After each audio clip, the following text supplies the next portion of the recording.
Puji Tuhan, selamat sore ibu-ibu, selamat berjumpa kembali di dalam ibadah kita pada sore hari ini. Kita tetap masih ada di dalam ibadah online dan kita mengucap syukur kalau hari ini kita boleh sehat, boleh ada sebagaimana kita ada, semua karena kemurahan Tuhan. Puji Tuhan. Baik ibu-ibu, kita buka di dalam Mazmur 50 ayatnya yang ke-15. Mazmur 50 ayatnya yang ke-15. Saya kasih judul berseru kepada Tuhan. Kita mulai Mazmur 50 ayatnya 15. Berserulah kepadaku pada waktu kesesakan. Aku akan meluputkan engkau dan engkau akan memuliakan aku. Puji Tuhan. Saudara yang terkasih di dalam Tuhan kita Yesus Kristus, ini adalah satu seruan yang disampaikan oleh Asaf. Asaf pemazmur dari ayat ini adalah disampaikan oleh Asaf, pemazmur Asaf. Asaf ini adalah salah satu daripada pelayan pada zaman pada saat Daud akan memindahkan tabut Allah dari Kiryat Yerim menuju ke Yerusalem. Dan di sana Daud memilih beberapa orang untuk mengusung, yaitu dari orang-orang Lewi yang akan membawa tabut Allah itu, karena tabut Allah itu harus diusung, tidak boleh pakai dengan mobil atau pakai kereta. Sebab itu Tuhan memilih salah satunya Asaf masuk di bagian itu untuk menjadi pemain musik, yaitu pemain ceracap, bahkan juga untuk sebagai penyanyi memuji, menyembah, memuliakan Tuhan. Dan pada saat tabut Allah itu sudah sampai, maka kembali mereka mengadakan pujian, penyembahan, mempersembahkan korban syukur, korban bakaran, korban keselamatan, sambil mereka memuji Tuhan, sambil mereka menyanyi, bersorak dan bersyukur kepada Tuhan. Dan Daud memilih Asaf sebagai pemimpinnya. Nah, saudara, sehingga Asaf itu melihat bagaimana campur tangan Tuhan di dalam perjalanan membawa tabut Allah itu dari Kiryat Yerim sampai kepada Yerusalem. Tentu hal yang tidak mudah. Ada banyak aturan-aturan yang harus dikerjakan, yang harus diikuti untuk membawa tabut ini. Dan di sini Asaf merasa kagum betapa Tuhan itu luar biasa. Dia sungguh besar. Dia agung. Dia katakan bahwa dia benar-benar Allah yang maha kuasa, yaitu Tuhan yang dapat memanggil bumi dan juga Tuhan yang dapat menerbitkan matahari sampai terbenam. Jadi saudara, kita tahu bahwa matahari itu terbit bukan diatur oleh teknologi, tetapi itu semua karena kuasa Tuhan. Dan inilah yang menjadi keagungan yang dilihat oleh Asaf. Sehingga dia katakan di ayat yang keempat kita naik, ia berseru kepada langit di atas dan kepada bumi untuk mengadili umatnya. Artinya bahwa semua apa yang ada di dunia ini ada di bawah kekuasaan Allah. juga di dalam kehidupan saudara dan saya ada di dalam kekuasaan Allah. Apakah kehidupan kita dalam keadaan yang baik, dalam keadaan mungkin yang sedang lemah, atau dalam keadaan yang susah? Dikatakan di ayat yang ke-15 ini, maka di sini Asaf katakan, berserulah kepadaku pada waktu kesesakan. Berserulah kepada Tuhan pada saat kita lemah, pada saat kita tidak mampu, tidak berdaya, ada mungkin kesakitan, ada mungkin masalah-masalah yang belum terselesaikan, dan mungkin sangat-sangat berat, yang sangat-sangat menekan, seolah-olah Tuhan itu mungkin jauh menurut pikiran kita sebagai manusia. Tetapi di sini pemazmur ini katakan, berserulah kepada Tuhan waktu kesesakan. Aku akan meluputkan engkau dan engkau akan memuliakan aku. Jadi ketika kita merasa lelah, letih, lesu, dan berbeban berat, kita percaya sebagai anak-anak Tuhan, hanya Tuhan yang dapat menolong kita.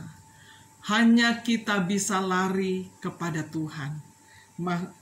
Hanya Dialah yang dapat melepaskan segala tali-tali belenggu-belenggu yang mengikat persoalan-persoalan yang ada di dalam kehidupan saudara dan saya.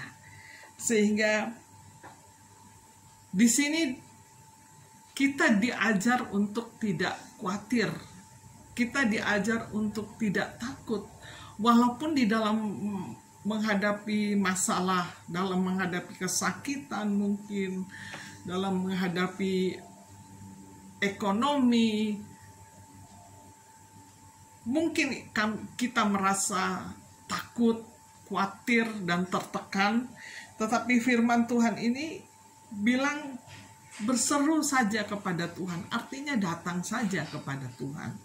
Nanti Tuhanlah yang bertindak, yang akan menyelesaikan segala-galanya. Sebab jika kita kuat, Tuhan akan memberikan kita kemampuan untuk terus menghadapi, bahkan kita berjalan di tengah-tengah badai yang sedang menerpa.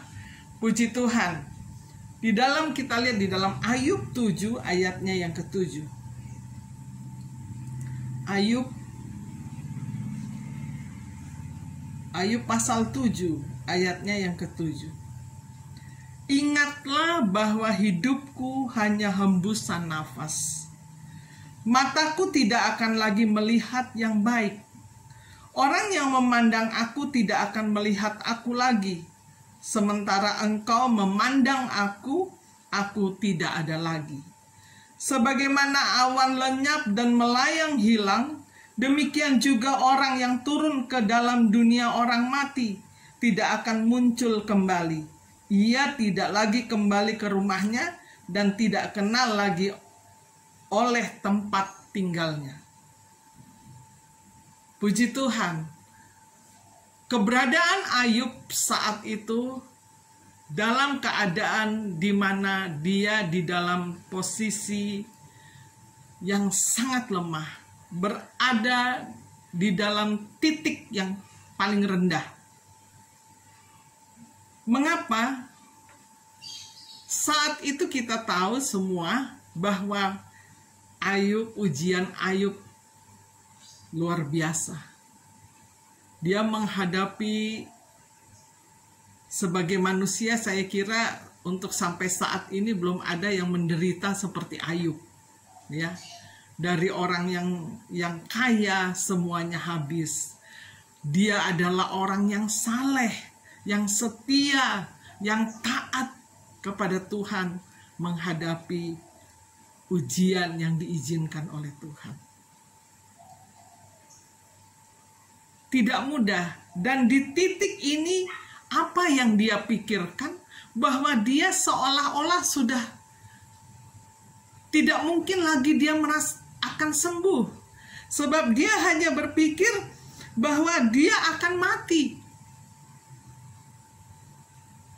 Bukankah kadang-kadang kita sebagai manusia juga seringkali ketika kita ada di titik yang terendah, kita merasa tidak ada lagi jalan keluar. Tidak lagi ada yang dapat menolong, bahkan tidak ada lagi yang memperdulikan. Bisa seperti itu, saudara.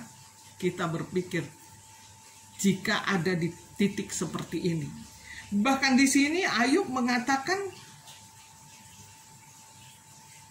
ingatlah bahwa hidupku hanya hembusan nafas. Dia menyadari bahwa hidupnya hanyalah hembusan nafas, di mana nafas itu ditiup dan hilang. Dan pada saatnya nanti mataku tidak akan lagi melihat yang baik. Artinya kalau orang sudah merasa bahwa dia akan mati. Sebab dia merasa dia tidak dapat lagi berbuat apa-apa. Dan di pikirannya dia akan mati. Dan ketika dia mati, dia bilang dia tidak akan lagi melihat yang baik. Tidak dapat melihat apa-apa. Sebagaimana awan lenyap dan melayang hilang. Ya, awan. Kalau kita naik pesawat, lihat awan, kita lewatin dan tertinggal. Ya. Demikian juga orang yang turun ke dalam dunia orang mati tidak akan muncul lagi. Artinya sudah tidak memikirkan apa-apa, semuanya tidak mungkin dia akan melihat mungkin saudara-saudaranya yang lain, sahabat-sahabatnya yang lain, atau ya orang-orang yang dikasihinya sudah tidak dilihat lagi. Ini sudah pandangan pikiran Ayub sudah begitu jauh, ya.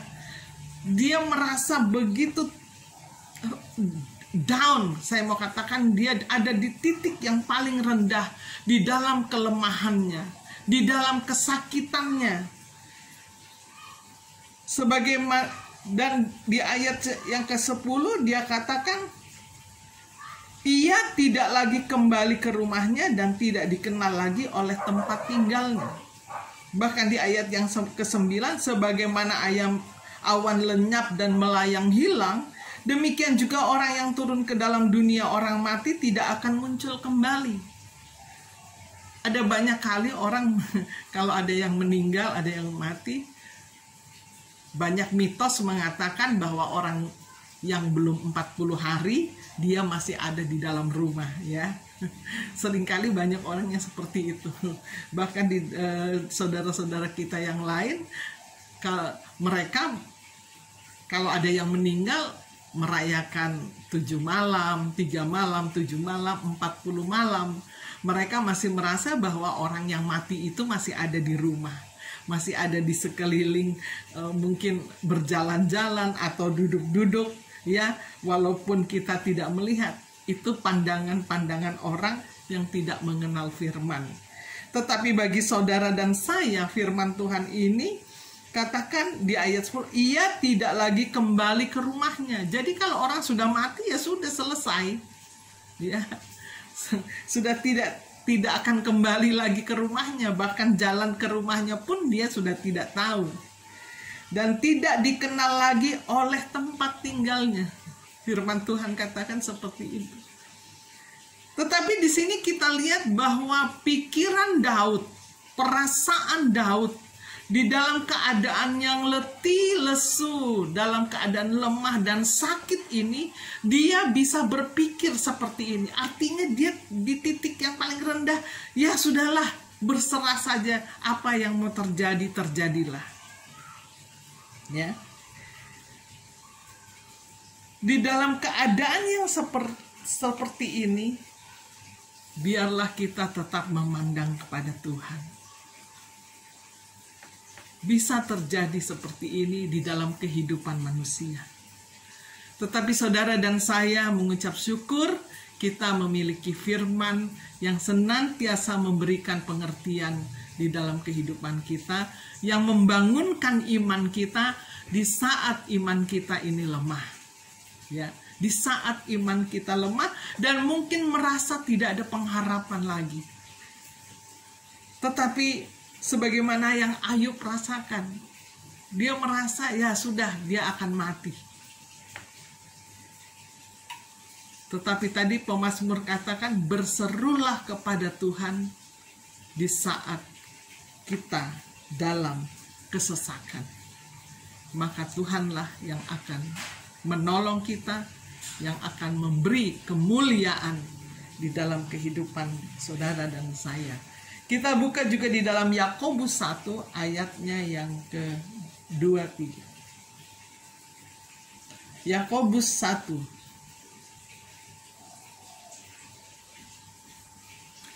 ayatnya yang kedua. Saudara-saudaraku, anggaplah sebagai suatu kebahagiaan apabila kamu jatuh ke dalam berbagai-bagai pencobaan. Sebab kamu tahu bahwa ujian terhadap imanmu itu menghasilkan ketekunan.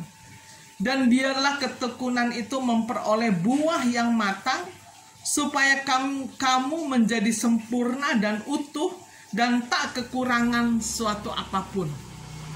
Kalau kita perhatikan firman Tuhan ini, dikatakan hendaklah kita berbahagia apabila kita jatuh ke dalam berbagai-bagai pencobaan, di dalam berbagai-bagai persoalan hidup.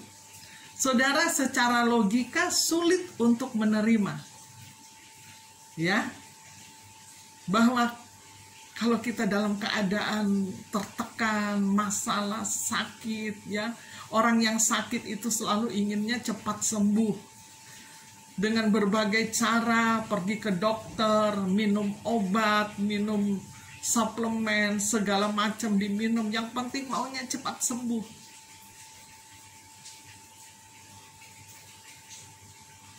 Dan biasanya di titik-titik itulah pikiran kita melayang kemana-mana. Ada rasa takut di dalam kehidupan kita. Tetapi di sini di dalam Yakobus dikatakan, biarlah kita berbahagia. Anggaplah sebagai suatu kebahagiaan apabila kamu jatuh ke dalam berbagai-bagai percobaan, sebab kamu tahu bahwa ujian terhadap imanmu itu menghasilkan ketekunan. Ternyata kalau kita mau menerima dan mampu menerimanya, sekalipun itu memang tidak mudah dihadapi, kadang orang memang gampang bicaranya, ya, wah, mengucap syukur aja. Itu memang benar. Tetapi dan itu pun harus kita lakukan. Benar saudara, saya ngalami seperti itu. Ada banyak kali juga saya lemah, ya. Saya juga akui ada banyak kali juga lemah. Tetapi ada banyak kali juga kuat ketika baca firman. Jadi memang kita harus kuat terus baca firman agar kita terus menjadi kuat. Kita selalu diingatkan kembali untuk kita bangkit, untuk kita memiliki semangat yang kuat, ya. Selain support dari mungkin orang-orang yang dekat, dari teman-teman yang dekat, support di dalam doa-doa kita kepada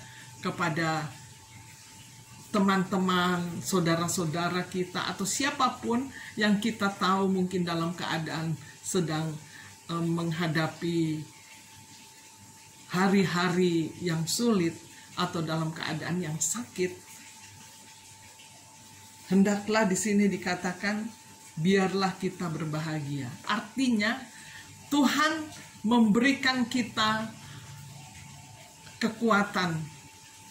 Apa yang kita rasakan, ujian yang kita alami, tidak akan pernah melebihi daripada kekuatan kita sebagai manusia untuk menerima itu. Jadi artinya Tuhan selalu ada bersama dengan saudara dan saya. Sehingga Di saat-saat kita tidak mampu, di saat-saat kita tidak berdaya, kita mau berseru, memanggil nama Tuhan. Nama di atas segala nama yang sanggup menolong, yang sanggup menyembuhkan, yang sanggup memberkati kita. Haleluya. Puji Tuhan. Sebab di ayat 3, sebab kamu tahu bahwa ujian terhadap imanmu itu menghasilkan ketekunan. Dan biarkanlah ketekunan itu memperoleh buah yang matang supaya kamu menjadi sempurna dan utuh dan tak kekurangan suatu apapun. Jadi artinya saudara, ketika kita mengalami ujian dan pencobaan, masalah dan kesesakan, jika kita bertekun dan mampu untuk terus berjalan bersama-sama dengan Tuhan, tidak mengeluh, melainkan kita mau bersyukur, saudara, sekalipun memang itu tidak mudah, tetapi kita harus berjuang untuk itu. Harus berjuang untuk itu, sehingga apa? Ketika kita bisa melewatinya, maka di sana ada rencana Allah yang indah. Untuk apa? Untuk kita boleh menyaksikan ketika kita menang di dalam ujian-ujian itu. Menyaksikan kebesaran Allah. Bahwa Tuhan itu tidak pernah tinggalkan saudara dan saya. Di saat-saat kita terpuruk. Di saat-saat kita lemah. Sebagai manusia memang bisa lemah. Tetapi biarlah iman kita dibangkitkan. Oleh sebab itu, itulah yang dikatakan kita berbahagia. Berbahagia di dalam hal ini adalah berbahagia ketika kita mengalami masalah dan kita tetap ada dan berjalan terus bersama dengan Tuhan. Kalau dengan kekuatan sendiri pasti nggak mampu. Tapi kalau kita berjalan dengan Tuhan, Tuhanlah yang selalu memampukan kita. Dan untuk apa? Ada rencana Allah yang indah di sini. Dikatakan, dan biarlah ketekunan itu memperoleh buah yang matang, supaya kamu menjadi sempurna dan utuh dan tak kekurangan suatu apapun. Menjadi sempurna, menjadi buah yang matang. Biasanya buah kalau matang itu bukan matang di karbit, tetapi matang secara alamiah itu rasanya pasti manis. Ya. Menghasilkan orang-orang atau menghasilkan anak-anak Tuhan yang memiliki kualitas iman yang bisa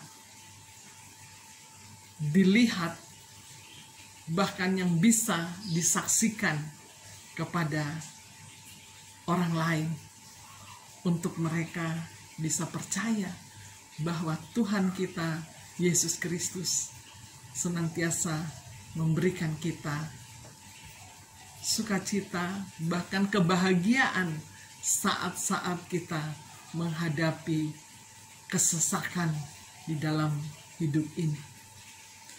Artinya kita terus mau bergantung dan berharap hanya kepada Tuhan. Puji Tuhan. Di dalam Ibrani 10 ayatnya yang ke-36. Ibrani 10 ayatnya yang ke-36. Sebab kamu memerlukan ketekunan, supaya sesudah kamu melakukan kehendak Allah, kamu memperoleh apa yang dijanjikan itu. Jadi ujian seringkali membawa kita di dalam ketekunan. Ketekunannya ketekunan apa? Mungkin kita bertambah tekun di dalam doa. Mungkin kita bertambah tekun di dalam ibadah. Mungkin kita bertambah tekun di dalam pembacaan firman. Bahkan mungkin ada banyak karakter kita yang diubah untuk menjadi lebih baik. Karena yang tadi Tuhan mau kita bertekun menghasilkan buah yang matang. Artinya saudara dan saya sebagai anak-anak Tuhan memiliki iman yang berkualitas, ya, yang tidak pantang mundur ketika kita mengalami masalah dan ujian dan pencobaan. Di dalam keadaan yang sakit mungkin kita tetap setia, kita tetap terus berharap dan mengandalkan Tuhan. Sehingga kita boleh dikatakan menjadi orang-orang yang dewasa.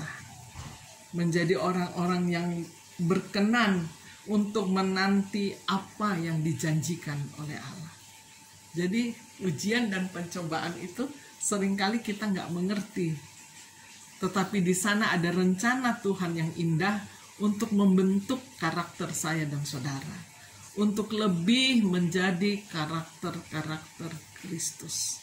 Lebih menjadi anak-anak Tuhan yang memiliki iman yang baik dan bahkan juga memiliki karakter yang baik, bahkan juga kita semakin kuat dan dewasa di dalam Tuhan.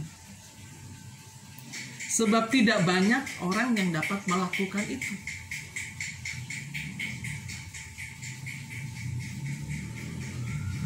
Tidak banyak orang yang dapat melakukan itu, tetapi bagi saudara dan saya yang mau melakukan kehendak Allah,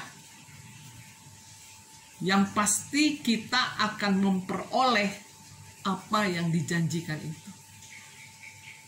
Jadi kalau kita tetap ada di dalam Tuhan, di dalam ujian dan pencobaan, pada saatnya nanti, di sini dikatakan kamu akan memperoleh apa yang dijanjikan itu, yaitu supaya kamu melakukan kehendak Allah.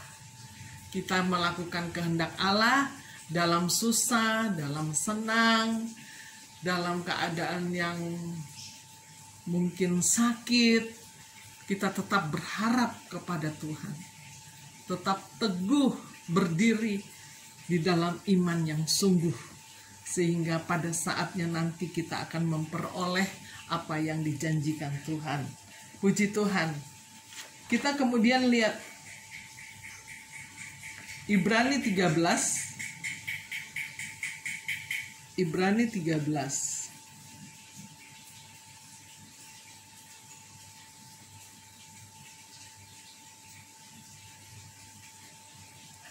Ayatnya yang kelima. Janganlah kamu menjadi hamba uang dan cukupkanlah dirimu dengan apa yang ada padamu. Karena Allah telah berfirman, aku sekali-kali tidak akan membiarkan engkau, dan aku sekali-kali tidak akan meninggalkan engkau. Sebab itu dengan yakin kita dapat berkata, Tuhan adalah penolongku, aku tidak akan takut. Apakah yang dapat dilakukan manusia terhadap aku? Ingatlah akan pemimpin-pemimpin kamu yang telah menyampaikan firman Allah kepadamu. Perhatikanlah akhir hidup mereka dan contohlah iman mereka. Ya. Jadi di sini biarlah kita tetap tekun di dalam menghadapi ujian dan pencobaan. Jangan kita menjadi orang yang tawar hati. Orang yang tawar hati itu mungkin orang yang ketika sudah sampai di titik terendah, tidak menerima pertolongan dari Tuhan atau belum mendapatkan pertolongan dari Tuhan, dia akan meninggalkan Tuhan. Karena ketika kita lemah dan menjadi tawar hati, di sana dikatakan kecillah kekuatan kita. Kecil. Kita lihat di dalam Amsal 24 ayatnya yang ke-10. Amsal 24 ayatnya yang ke-10. Jika engkau tawar hati pada masa kesesakan, kecillah kekuatanmu. Jadi nggak ada kekuatan. Kalau kita tawar hati itu, orang yang tawar hati itu udah orang Belanda bilang hopeless ya. Sudah nggak ada pengharapan lagi. Sudah masa bodoh. Tuhan mau tolong, ya sudah dia terima. Tuhan nggak tolong, ya dia terima. Sudah pasrah. Apa yang terjadi, terjadilah seperti itu ya. Tetapi di sini firman Tuhan ini, jika engkau tawar hati pada masa kesesakan, kecillah kekuatanmu. Gak ada kekuatan. Sebab itu kita jangan tawar hati. Tetapi mari kita terus bersemangat. Terus percaya bahwa Tuhan yang kita sembah itu adalah Tuhan yang hidup. Tuhan yang sudah membangkitkan orang yang mati. Dan dia hidup. Luar biasa, saudara. Dia yang sanggup mengadakan dari yang tidak ada menjadi ada. Dia yang sanggup melakukan segala perkara. Bagi Tuhan tidak ada yang mustahil. Itu yang harus kita imani. Untuk apa? Untuk iman ini menjadi terus kuat di dalam Tuhan. Ya. Keadaan letih lesu itu bisa terjadi. Tetapi bagaimana iman kita tetap ada di dalam Tuhan. Dan mungkin ini sudah sering saya katakan. Terus di dalam Tuhan, terus bangkit. Terus kita berharap kepada Tuhan. Dan tadi dikatakan di Ibrani juga, janganlah kamu menjadi hamba uang. Dan cukupkanlah dirimu dengan apa yang ada padamu. Ada banyak sekarang orang-orang mungkin yang dalam kesulitan keuangan karena tidak ada pekerjaan, ya. Di masa pandemi yang saat ini ada banyak orang yang mungkin hilang pekerjaan sehingga ada kesulitan di dalam keuangan. Mungkin ada yang masih punya anak-anak kecil yang harus membayar uang sekolah, mungkin ya harus membayar segala kebutuhan rumah tangga, listrik, telepon, apapun itu masalahnya yang menyangkut dengan keuangan. Tapi mari kita datang berseru kepada Tuhan dan memanggil namanya. Maka dia yang dari tempatnya yang maha tinggi akan menolong kita. Dan biarlah kita pun apa yang terjadi saat ini, mungkin ada krisis di dalam rumah-rumah tangga kita, di dalam keuangan kita. Biarlah kita mau mengucap syukur, mau menerima apa yang ada, mengucap syukur. Kalau kita bisa makan, ada tahu tempe, ada sambal, ya cukup, ada kerupuk. Dulu saya ingat ada kesaksiannya almarhum Tante Gunario. Dia bilang, ya sambal sama nasi sudah cukup kalau kita makan dengan ucapan syukur. Sekarang mungkin kita tidak sampai mengalami seperti itu ya, hanya sambal dan nasi. Mungkin ada tempe, ya, ada ikan, ada sayur, mengucap syukur kepada Tuhan. Kalau toh hanya tempe dan tahu, ada sayur, cukup puji Tuhan. Karena itulah yang memberikan sukacita di dalam kehidupan saudara dan saya.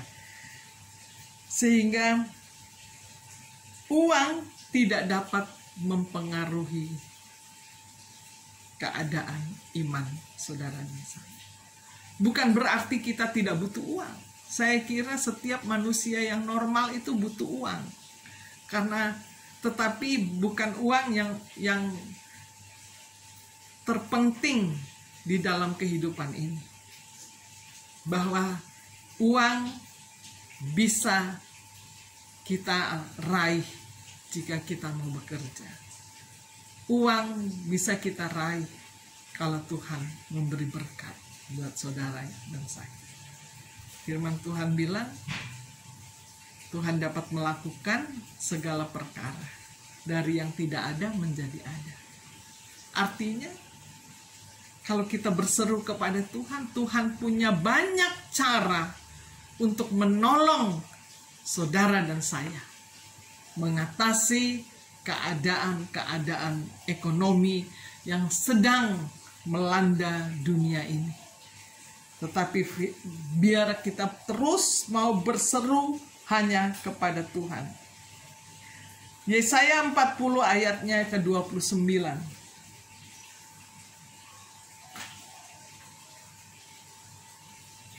Yesaya 40 ayatnya yang ke-29. Dia memberi kekuatan kepada yang lelah dan menambah semangat kepada yang tiada berdaya. Orang muda menjadi lelah dan lesu, dan teruna-teruna jatuh tersandung. Tetapi orang-orang yang menanti-nantikan Tuhan mendapat kekuatan baru. Mereka seumpama raja wali yang naik terbang dengan kekuatan sayapnya. Mereka berlari dan tidak menjadi lesu. Mereka berjalan dan tidak menjadi lelah.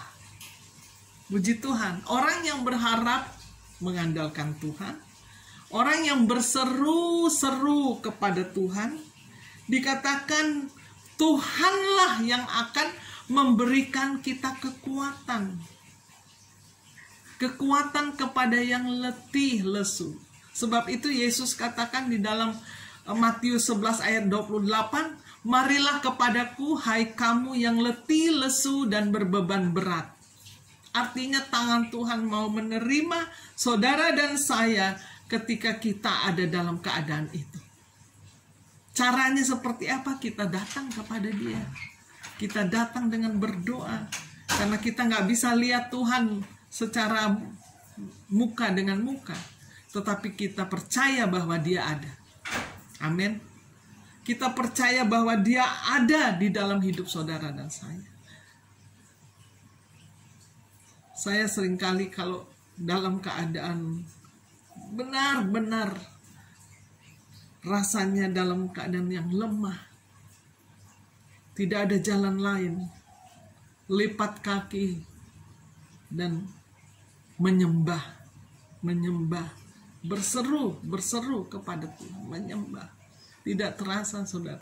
Kadang air mata sudah basah ya, mungkin kalau kita di kamar, kita berlutut di dekat tempat tidur, air mata sudah penuh dispray.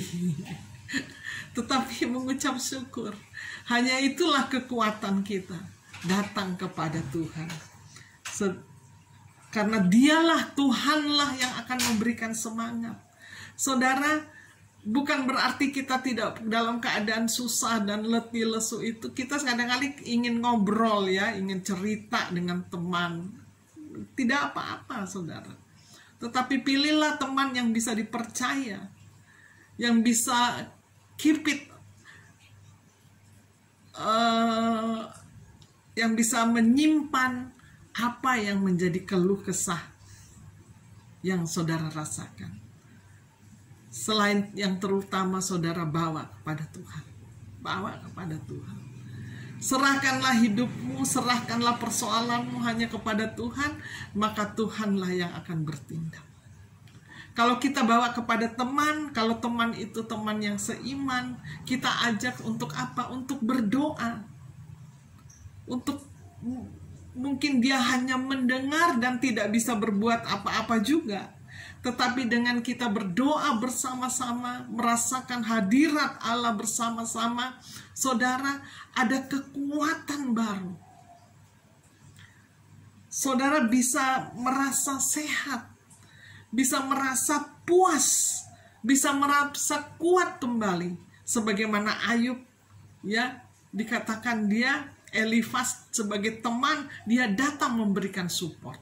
Nah, itu perlu juga kita sebagai teman, sebagai saudara seiman, untuk saling mendoakan satu dengan yang lain. Saya tidak putus-putusnya mengingatkan itu, agar mari kita bersatu di dalam doa, mendukung satu dengan yang lain. Mungkin ada yang sakit, kita mungkin nggak bisa bertemu dalam keadaan yang seperti ini, tapi kita dukung dia di dalam doa, agar kuasa Tuhan menolong dan memulihkan dan memberkati. Sebab itu, tetapi orang-orang yang menanti-nantikan Tuhan mendapat kekuatan baru. Artinya hanya Tuhan yang dapat menolong manakala kita datang dan menghampiri Dia. Mereka seumpama Raja Wali yang naik terbang dengan kekuatan sayapnya. Saya tidak bahas tentang hal ini karena kalau kita bahas tentang Raja Wali panjang, tapi kita sudah mengerti, kita percaya bagaimana burung Raja Wali itu semakin tinggi dia terbang, semakin dia tinggi terbang di tengah badai, semakin dia kuat. Dan biarlah itu juga menjadi kekuatan iman percaya saya dan saudara. Kita tetap kuat, kita tetap pantang mundur, bahwa Tuhan yang kita sembah itu Dia mampu membuka jalan, mampu menyembuhkan kita, mampu untuk memulihkan kita, sehingga nama Tuhan dipuji dan dipermuliakan. Puji Tuhan. Contoh orang yang berseru kepada Tuhan, kita lihat bagaimana Paulus, ya, kita sudah kenal bagaimana dia sebagai 2 Korintus 12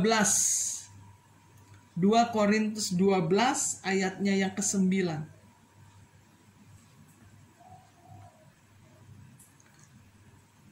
Tetapi jawab Tuhan kepadaku, cukuplah kasih karuniaku bagimu. Sebab justru dalam kelemahanlah kuasaku menjadi sempurna. Sebab itu terlebih suka aku bermegah atas kelemahanku, supaya kuasa Kristus turun menaungi aku. Karena itu aku senang dan rela di dalam kelemahan, di dalam siksaan, di dalam kesukaran, di dalam penganiayaan dan kesesakan, oleh karena Kristus. Sebab jika aku lemah, maka aku kuat. Ini kata Rasul Paulus. Dikatakan jika aku lemah, aku kuat. Saudara, kita tahu Rasul Paulus itu bagaimana seorang yang dipilih oleh Tuhan. Dari orang yang ya mungkin orang yang paling jahat. Karena dia tidak suka kepada orang-orang yang percaya kepada Kristus. Tetapi cara Tuhan memanggil orang ini, dan dia menjadi pelayan Tuhan yang luar biasa, dan dia mengalami begitu banyak tantangan di dalam pelayanan. Dia ditolak, dia mengalami masalah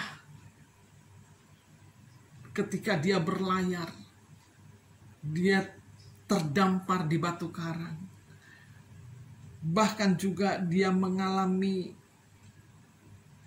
tekanan-tekanan di dalam pelayanan-pelayanan yang dikerjakannya.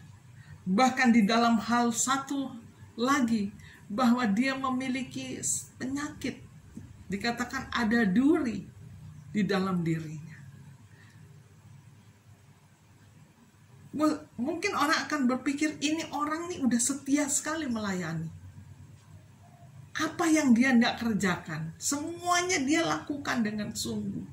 Dia kerjakan, nggak ada cacatnya. Mungkin kalau orang nilai dia setia, dia taat, dia melayani. Tetapi dia mengalami satu penyakit yang tidak sembuh-sembuh. Dan mungkin sudah sering didoakan, tetapi jawaban Tuhan, cukuplah kasih karunia. Artinya dia harus menanggung itu. Saudara, ini tidak mudah ya. Sebagai manusia nggak mudah. Kalau saya renung-renungkan ini, Rasul Paulus luar biasa. Ya, mau menderita untuk pekerjaan Tuhan. mau mengalami hal-hal yang sukar untuk pekerjaan Tuhan. Tapi inilah yang menjadi pelajaran buat saudara dan saya. Memang mengiring Tuhan itu pikul salib. Ya. Yesus katakan kalau mau ikut Tuhan pikul salib. Artinya bahwa kita harus menanggung hal-hal yang mungkin di dalam ujian dan pencobaan. Tetapi di situ tadi kita sudah belajar dari awal bahwa ketika kita mampu menjalaninya, ada janji yang Tuhan akan berikan. Ada upah yang akan kita terima. Ada berkat yang akan kita terima. Sebagaimana Rasul Paulus katakan, di saat aku lemah, maka disitulah kekuatanku. Orang kalau dalam keadaan susah, saudara,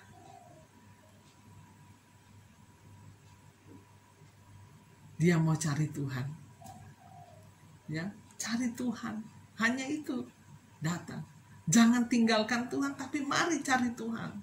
Kalau biasanya satu hari kita mungkin berdoa hanya 2 kali, ya. Pada saat kita tertekan, rasa-rasanya kita mau terus datang kepada Tuhan. Itu yang bikin kita kuat. Pagi kita sudah datang kepada Tuhan. Mungkin siang kita datang lagi, malam kita datang lagi, sore kita datang lagi. Benar, itu saya udah rasain. Kalau saya semakin datang, kadang-kadang ya enggak, menghadapi tantangan dan ujian. Di titik-titik yang lemah itu, mari datang kepada Tuhan. Mungkin di saat orang bilang tidak bisa menolong. Bisa saja, dia mau menolong tapi dia nggak bisa. Caranya bagaimana? Dalam kondisi juga mungkin dia lemah. Karena seperti Ayub katakan bahwa manusia di dunia ini semua bergumul. Artinya tidak ada manusia yang lepas dari persoalan hidup, masalah. Satu-satunya jalan hanya kita berseru kepada Tuhan, maka Tuhanlah yang akan menolong kita. Dan biarlah kekuatan iman percaya kita ini senantiasa kita rasakan untuk kita tetap setia, untuk kita tetap kuat di dalam Tuhan, untuk kita tetap merasakan bagaimana kita menikmati pertolongan demi pertolongan daripada Tuhan. Sehingga kita lihat bagaimana Rasul Paulus itu luar biasa mendapatkan kekuatan di saat dia dalam keadaan lemah. Puji Tuhan, Kolose 1 ayat 11. Kita lihat di sana. Kolose 1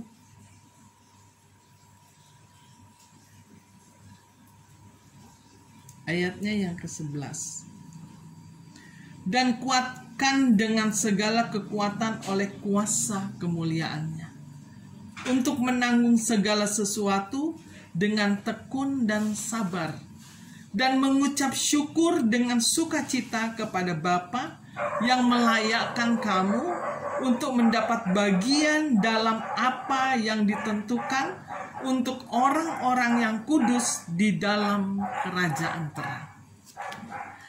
Jadi kalau kita kuat dan mengucap syukur, maka kita akan menerima apa yang dijanjikan Tuhan, yaitu kemuliaan di dalam kerajaannya.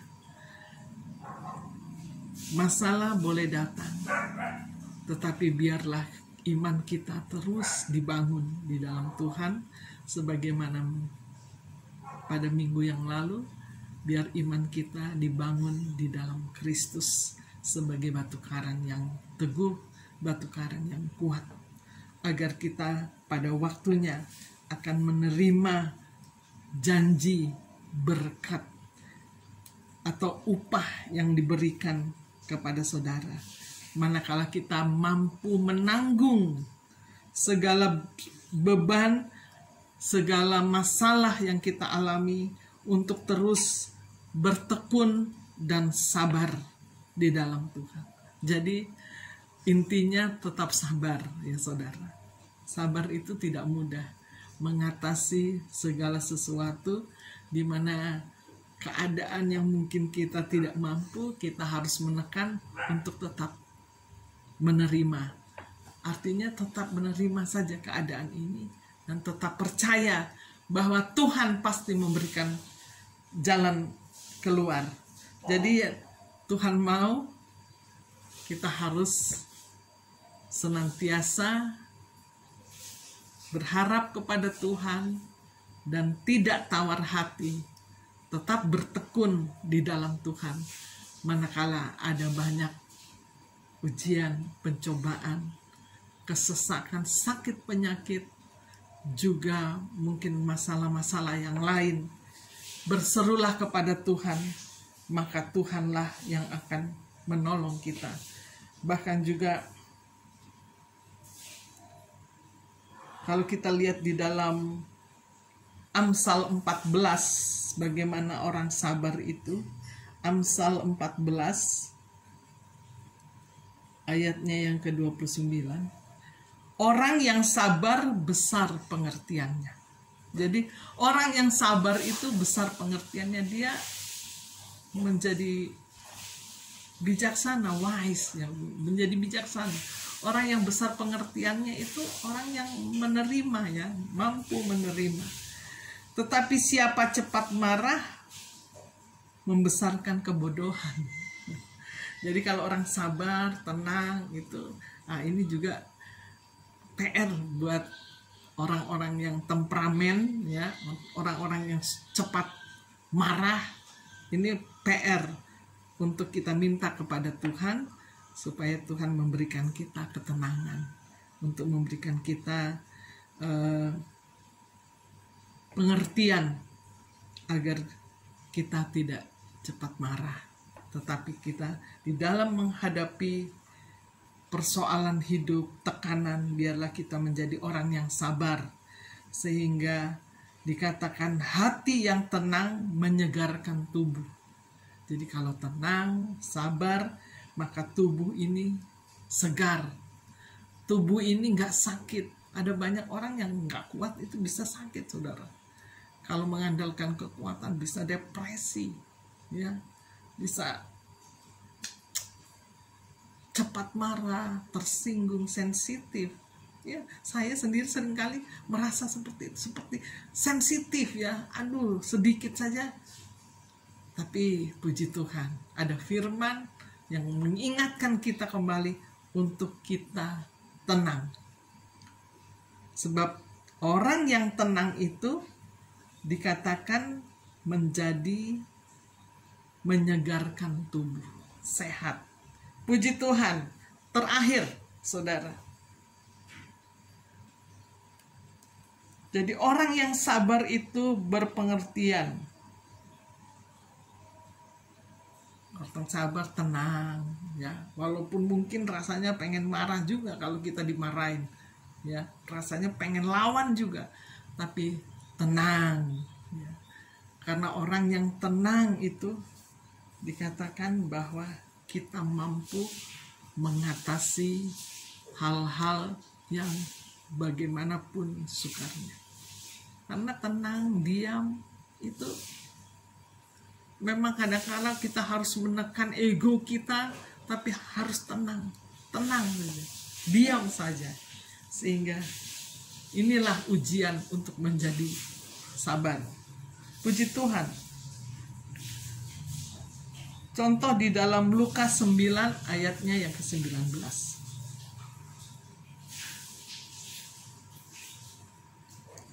Lukas 9 ayatnya yang ke-19. Jawab mereka Yohanes. Oh, saya salah. Ya. Lukas 9 ayatnya yang ke-9. Yohanes Pembaptis, ada juga yang mengatakan Elia, ada pula yang mengatakan bahwa seorang dari nabi-nabi telah bangkit. Saya salah ya saudara. Ini ayatnya adalah bagaimana ketika Tuhan menyembuhkan seorang anak yang sakit, dan anak itu seperti sakit ayan ya, dimana ya ada kekuatan iblis di dalam anak itu, sehingga ibu daripada anak ini tidak sabar, dia selalu mau cari, mau dekat, sedangkan Yesus pada saat itu dia sedang melayani ya, tetapi dia dengan berusaha keras sehingga Tuhan mau menerima dia dan anak itu sembuh. Artinya apa saudara? Kita terus mau berjuang untuk dekat kepada Tuhan, untuk terus berseru kepada Tuhan, dan pasti pada saatnya nanti Tuhan akan menolong saudara dan saya. Apapun keadaan kita, biarlah kita tetap berseru hanya kepada Tuhan. Tuhanlah yang akan menjawab segala doa kita, dan Dia juga yang akan menolong dan memberkati kita. Puji Tuhan, biarlah firman Tuhan ini menjadi berkat buat kehidupan saudara dan saya. Tuhan kiranya memberkati. Puji Tuhan.